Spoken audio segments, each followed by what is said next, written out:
ನಮ್ಮ ಎಲ್ಲ ಸಮಸ್ಯೆಗಳನ್ನು ಪರಿಹರಿಸುವ ಮಹಾಸೂತ್ರ ಏನು? ಹೇಗೆ ನಾವು ನಮ್ಮ ಎಲ್ಲ ಸಮಸ್ಯೆಯಿಂದ ಹೊರಗಡೆ ಬರ್ಬೋದು? ಅದು ನಮ್ಮ ವ್ಯಾಖ್ಯಾನ. ಸಮಸ್ಯೆ ಅಲ್ಲ, ನಾವು ಅದನ್ನು ದೊಡ್ಡ ಸಮಸ್ಯೆ ಅಂತ ನಂಬಿದ್ದೇವೆ, ಅದಕ್ಕೆ ಅದು ದೊಡ್ಡ ಸಮಸ್ಯೆ ಆಗಿದೆ. ನಮ್ಮ ಮಾನ್ಯತೆ ಅದು. ನಮ್ಮ ದೈನಂದಿನ ಬದುಕಿನಲ್ಲಿ ಅನೇಕ ವಿಷಯಗಳು ಸಮಸ್ಯೆಗಳಾಗಿ ಕಾಡುವುದಕ್ಕೆ ಹಾಗೂ ಸಮಸ್ಯೆಗಳಾಗಿಯೇ ಉಳಿಯೋದಕ್ಕೆ ಮುಖ್ಯ ಕಾರಣ ಅಂದರೆ ನಾವು ಅದನ್ನು ಸಮಸ್ಯೆಗಳು ಅಂತ ತಿಳ್ಕೊಳ್ಳೋದು. ನಾವು ವಿನಾಕಾರಣ ಸುಮಾರು ಜನರನ್ನು ಕೆಟ್ಟವರು ಅಂತ ನಿರ್ಧರಿಸಿಬಿಡ್ತೀವಿ. ಯಾವುದೋ ಒಂದು ಕೆಲಸನ, ಸಿಚುವೇಶನ್ನ ದೊಡ್ಡ ಸಮಸ್ಯೆ ಅಂತ ಚಿತ್ರೀಕರಿಸಿಕೊಳ್ತೀವಿ. ಸಂಬಂಧಪಡದೇ ಇರುವ ಸಂಗತಿಗಳನ್ನು ತಲೆಯಲ್ಲಿ ತುಂಬಿಕೊಂಡಿರ್ತೀವಿ. ನಾವು ಹೇಳ್ತೀವಿ ದುಃಖದಲ್ಲಿದ್ದೀವಿ, ನೋವಿನಲ್ಲಿದ್ದೀವಿ. ನಮಗೆ ಹೇಗೆ ಗೊತ್ತು ಇದನ್ನು ದುಃಖ ಅಂತ? ಯಾರು ಹೇಳಿದ್ದು? ನಮಗೆ ಅನುಭವ ಆಗಿದೆಯಾ? ಯಾಕೆ ನಾವು ಅದನ್ನು ದುಃಖ ಅಂತ ಹೆಸರಿಟ್ಟಿದ್ದೀವಿ? ಒಳಗಡೆಯಿಂದ ಬೇಜಾರಾಯಿತು ಅಂದರೆ ಅದನ್ನು ದುಃಖ ಅಂತೀವಿ. ಇದನ್ನು ನಾವು ಬೇರೆಯವರಿಂದ ಕಲ್ತಿರೋಂಥದ್ದು.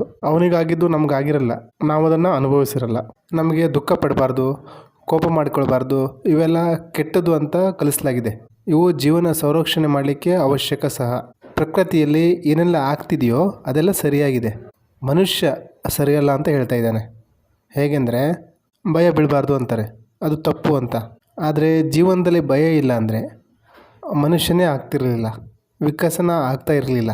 ಮಕ್ಕಳಲ್ಲಿ ಭಯ ಇಲ್ಲ ಅಂದರೆ ಬೆಂಕಿಲಿ ಹೋಗಿ ಕೈ ಹಾಕ್ಬಿಡ್ತಿದ್ರು, ನೀರಿನಲ್ಲಿ ಹೋಗಿ ಮುಳುಗ್ತಾಯಿದ್ರು. ಭಯನೇ ನಮ್ಮನ್ನು ಬದುಕಿರಿಸಿದೆ. ಭಯದ ಕಾರಣ ಮನೆ ಕಟ್ಕೊಂಡಿದ್ದೀವಿ, ಪ್ರಾಣಿಗಳಿಂದ ಸುರಕ್ಷಿತವಾಗಿ ಬದುಕ್ತಾ ಇದ್ದೀವಿ. ಎಷ್ಟೆಲ್ಲ ಮೆಡಿಸಿನ್ಗಳು ಆವಿಷ್ಕಾರ ಆಗಿದೆಯೋ ಈ ಭಯದ ಕಾರಣದಿಂದನೇ ಆಗಿದೆ. ಇಲ್ಲಾಂದರೆ ನಾವು ಎಷ್ಟೋ ರೋಗ ತಗುಲಿ ಸಾಯ್ತಾ ಇದ್ದೀವಿ. ಈ ಭಯದ ಕಾರಣದಿಂದನೇ ನಾವೇನೆಲ್ಲ ಕಂಡು ಹಿಡಿದಿದ್ದೀವಿ. ಭಯನೇ ನಮ್ಮನ್ನು ಕೆಟ್ಟ ಕೆಲಸ ಮಾಡುವುದರಿಂದ ಸಂರಕ್ಷಣೆ ಮಾಡಿದೆ. ಭಯ ಇಲ್ಲಾಂದರೆ ಏನು ಬೇಕೋ ಅದು ಮಾಡ್ತಾಯಿದ್ವಿ, ಏನು ಬೇಕೋ ಅದು ತಿಂತಾಯಿದ್ವಿ. ಭಯದ ಕಾರಣದಿಂದ ನಾವು ಬುದ್ಧ ಪುರುಷರ ಸತ್ಸಂಗ ಕೇಳ್ತಾ ಇದ್ದೀವಿ, ಪ್ರವಚನ ಕೇಳ್ತಾ ಇದ್ದೀವಿ, ಧ್ಯಾನ ಅವೆಲ್ಲ ಮಾಡ್ತಾಯಿದ್ದೀವಿ. ಭಯನ ಕೆಟ್ಟದ್ದು, ತಪ್ಪು ಅಂತ ನಾವು ವ್ಯಾಖ್ಯಾನ ಮಾಡ್ತಾ ಅದನ್ನು ಸಮಸ್ಯೆ ಮಾಡ್ಕೊಂಡ್ಬಿಟ್ಟಿದ್ದೀವಿ.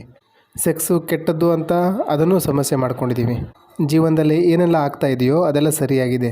ನಮ್ಮ ಬಹುತೇಕ ಸಮಸ್ಯೆಗಳು ಇನ್ನೂ ಸಮಸ್ಯೆಗಳಾಗಿ ಉಳಿಯಲು ಪ್ರಮುಖ ಕಾರಣ ಏನಂದರೆ ಅವುಗಳಿಗೆ ಬೇರೆ ಯಾರೋ ಕಾರಣ ಅಂತ ನಾವು ತಿಳ್ಕೊಂಡಿರೋದು. ಯಾವಾಗ ನಾವು ಸಮಸ್ಯೆ ನನ್ನಿಂದ ಬಂದಿದೆ ಅಂತ ಜವಾಬ್ದಾರಿ ತಗೋತೀವೋ ಮಾರ್ಗೋಪಾಯಗಳು ತೆಗೆದುಕೊಳ್ತೇವೆ.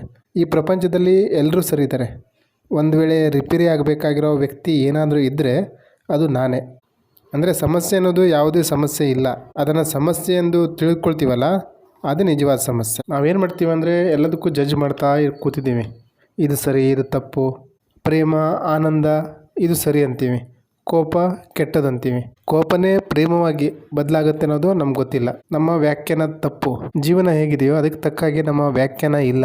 ಜೀವನ ಮೃತ್ಯು ಕೊಡ್ತದೆ, ಸಾವು ಕೊಡ್ತದೆ, ಯಾಕಂದರೆ ನಮ್ಗೆ ಜನ್ಮ ಆಗಲಿ ಅಂತ. ಆದರೆ ನಾವು ಸಾವನ್ನು ಸಮಸ್ಯೆ ಮಾಡ್ತೀವಿ. ಸಾವನ್ನು ಸಮಸ್ಯೆ ತರಹ, ಶತ್ರು ತರಹ ನೋಡ್ತೀವಿ. ಸಾವು ಇಲ್ಲ ಅಂದಿದ್ರೆ ನಾವು ಇಲ್ಲಿ ಇರ್ತಾ ಇರಲಿಲ್ಲ. ಸಾವು ಆಯ್ತಂದರೆ ಅಲ್ಲಿ ಜಾಗ ಖಾಲಿ ಆಯಿತು ಹೊಸಬರು ಬರಲಿಕ್ಕೆ. ನಮಗೆ ವಯಸ್ಸಾಯಿತು, ಪೂರ್ತಿ ಜೀವನ ಅನುಭವಿಸಾಯಿತು. ನಮ್ಮ ಶರೀರ ಈಗ ಸುಸ್ತಾಗಿದೆ, ಮುಂದೆ ಹೋಗ್ಲಿಕ್ಕೆ ಆಗ್ತಾ ಇಲ್ಲ. ವಿದಾಯ ಹೇಳಬೇಕು, ಹೊಸಬರು ಬರ್ತಾರೆ, ಜಾಗ ಬಿಡಬೇಕು. ಇಲ್ಲಾಂದರೆ ಜನಸಂಖ್ಯಾ ವಿಸ್ಫೋಟ ಆಗುತ್ತೆ. ಸಾವು ಆಗಬೇಕು, ಯಾಕಂದರೆ ಅದು ಸರಿಯಾಗಿದೆ. ಆದರೆ ನಾವು ಸಾವನ್ನು ಸಮಸ್ಯೆ ಅಂತ ಮಾಡ್ಕೊಂಡಿದ್ದೀವಿ. ನಮ್ಮ ಹತ್ರ ಇನ್ನೂ ಸಮಸ್ಯೆ ಇದ್ದಾವೆ. ದುಡ್ಡಿಲ್ಲ, ಸಂಬಂಧ ಸರಿ ಇಲ್ಲ, ಕೆಲಸ ಇಲ್ಲ, ಈ ರೀತಿ ಇವೆಲ್ಲ ಸಮಸ್ಯೆ. ಯಾಕಂದರೆ ನಾವು ಇವನ್ನು ಸಮಸ್ಯೆ ಅಂತ ತಿಳ್ಕೊಂಡಿದ್ದೀವಿ. ನಿಜವಾಗ್ಲೂ ನೋಡಿದ್ರೆ ಏನಾಗಬೇಕು ಅದು ಆಗ್ತಾ ಇದೆ.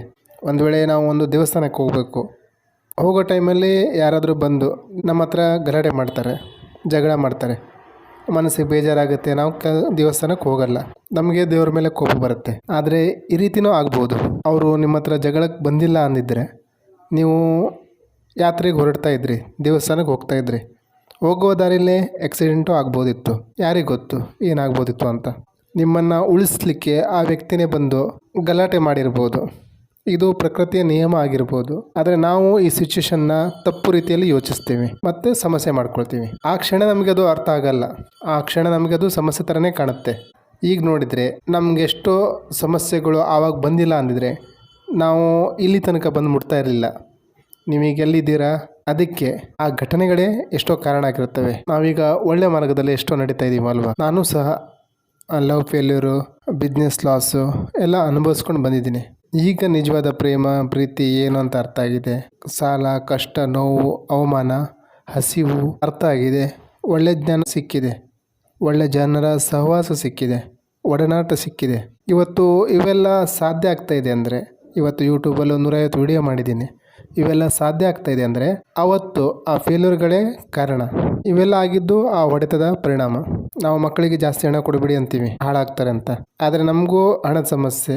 ಅವಾಗ ನಮ್ಗೆ ಹಣ ಜಾಸ್ತಿ ಸಿಕ್ಕಿದ್ರೆ ನಾವು ಕೆಟ್ಟ ಚಟಕ್ಕೆ ದಾಸರಾಗ್ತಿದ್ವೋ ಏನೋ, ಮನಸ್ಸಿಗೆ ಬಂದಾಗ ಖರ್ಚು ಮಾಡ್ತಿದ್ವೋ ಏನೋ. ಸರಿಯಾಗಿ ಗಮನಿಸಿದ್ರೆ ಹಣದ ಸಮಸ್ಯೆ ನಮ್ಮನ್ನು ಸರಿಯಾಗಿ ಬದುಕೋದು ಹೇಗೆ ಅಂತ ತೋರಿಸಿದೆ. ಅವತ್ತು ಪಟ್ಟ ಕಷ್ಟ ಇವತ್ತು ನಮ್ಮನ್ನು ಮಾನಸಿಕವಾಗಿ ಸದೃಢ ಮಾಡಿದೆ. ನೋಡುವ ದೃಷ್ಟಿ ಸರಿಯಾಗಿದ್ದರೆ ಯಾವುದೂ ಸಮಸ್ಯೆ ಅನ್ನಿಸಲ್ಲ. ನಮಗೆ ಹಣದ ಸಮಸ್ಯೆ ಅಂದರೆ ಮನೆ ನಡೆಸ್ಲಿಕ್ಕೆ ಹಣ ಬೇಕು. ಹಣದ ಸಮಸ್ಯೆ ಯಾವಾಗ ಆಗುತ್ತೆ ಅಂದರೆ ನಮ್ಮ ಕೈಕಾಲು ಸರಿ ಇಲ್ಲ, ಬುದ್ಧಿ ಇಲ್ಲ, ಆವಾಗ ಅದನ್ನು ಸಮಸ್ಯೆ ಅನ್ಬೋದು. ನಮ್ಮ ಕೈಕಾಲು ಗಟ್ಟಿ ಇದೆ, ಬುದ್ಧಿ ಇದೆ, ದುಡಿಲಿಕ್ಕೇನು? ಬುದ್ಧಿ ಖರ್ಚು ಮಾಡಿ, ಶರೀರ ಉಪಯೋಗಿಸಿ ಕೆಲಸ ಮಾಡಿ, ಮೈ ಬಗ್ಗಿಸಿ ದುಡಿರಿ, ಕೆಲಸ ಮಾಡಿರಿ ಅಲ್ವಾ? ಜಾಸ್ತಿ ದುಡ್ಡಿದ್ದು ಬಿಟ್ಟರೆ ಎಲ್ಲ ಸಮಸ್ಯೆ ಪರಿಹಾರ ಆಗುತ್ತೆ ಅನ್ನೋದು ಸುಳ್ಳು. ಜಾಸ್ತಿ ದುಡ್ಡಿದ್ದು ಮಾತ್ರಕ್ಕೆ ಒಳಗಡೆ ಇರೋ ಸಮಸ್ಯೆ ಸರಿಯಾಗಲ್ಲ. ಇನ್ನು ನಾವು ಹೇಳ್ತೀವಿ ಯಾರೋ ನಮಗೆ ಮೋಸ ಮಾಡಿಬಿಟ್ರು ಅಂತ. ಯಾರೂ ನಮ್ಮನ್ನು ಮೋಸ ಮಾಡಲಿಕ್ಕಾಗಲ್ಲ, ಪ್ರೇಮ ಕೊಡಲಿಕ್ಕೂ ಆಗಲ್ಲ. ನಾವು ಪ್ರೇಮವನ್ನು ಸಹ ಬೇರೆಯವ್ರ ಹತ್ರ ಬೇಡ್ತೀವಿ, ಬೇಕಾರಿ ಥರ. ಲವ್ ಮಾಡ್ತಾರೋ ಹುಡುಗರು ನೋಡ್ತೀವಿ. ಹುಡುಗಿ ಸ್ವಲ್ಪ ತಿಂಗಳ ನಂತರ ಹುಡುಗಿ ನಾನು ಮದುವೆ ಆಗಲ್ಲ ಅಂತ ಅಂದಾಗ ಹುಡುಗರು ಹುಚ್ಚರಾಗ್ತಾರೆ. ಎಷ್ಟು ದೊಡ್ಡ ಸಮಸ್ಯೆ ಅಂತ ಮಾಡ್ಕೊಂಡ್ಬಿಡ್ತಾರೆ. ಆ ಹುಡುಗಿ ಬಂದಿದ್ದರೆ ನಾವು ಜೀವನ ಪರ್ಯಂತ ಖುಷಿಯಾಗಿರ್ತೀವಿ ಅಂದ್ಕೊಂಡಿರ್ತಾರೆ. ಮನಸ್ಸೇ ಸ್ಥಿಮಿತದಲ್ಲಿದ್ದರೆ ಬಿಟ್ಟು ಹೋಗ್ತಾ ಇರಲಿಲ್ಲ. ಇವರು ಬಂದು ನಮ್ಮ ಜೀವನ ಹೇಗೆ ಸರಿ ಮಾಡಿಬಿಡ್ತಾರೆ ಅನ್ನೋದು ನಮ್ಗೊಂದು ಕ್ಷಣನೂ ಅರ್ಥ ಆಗಲ್ಲ. ಆ ಹುಡುಗಿ ಬಂದು ನಾನು ಚೆನ್ನಾಗಿರ್ತೀನಿ ಅನ್ನೋದು ಆ ಹುಡುಗನ ಕಲ್ಪನೆ.